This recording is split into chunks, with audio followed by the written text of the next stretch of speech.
Is the current tightness in U.S. credit spreads an indication of economic complacency?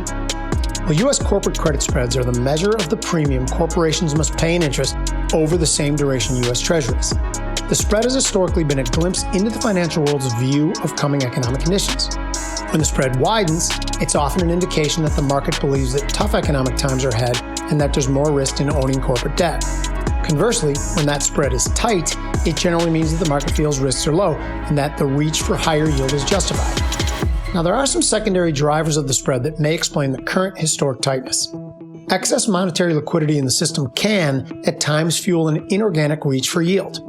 This driver should be considered relative to the explosive growth in M2 money supply that's occurred since 2020 and continues today. Now, there are a couple different measures that are looked at in order to determine current risk appetite in corporate spreads. The two most relevant are, 1, the spread against investment-grade corporates, and 2, the spread against high yield.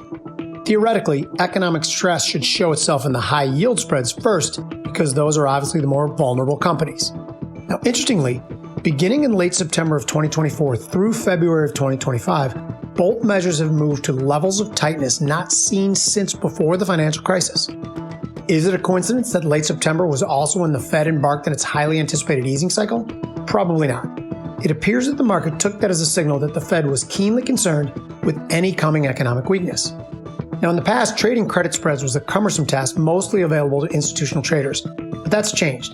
CME Group recently launched 3 credit spread products which settle to the corresponding Bloomberg corporate credit indexes.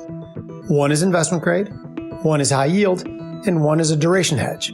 Not only will these products be a valuable tool to monitor important price fluctuations of the underlying index for broader market signals, but now smaller retail traders can hedge market risks or speculate on potential economic turbulence.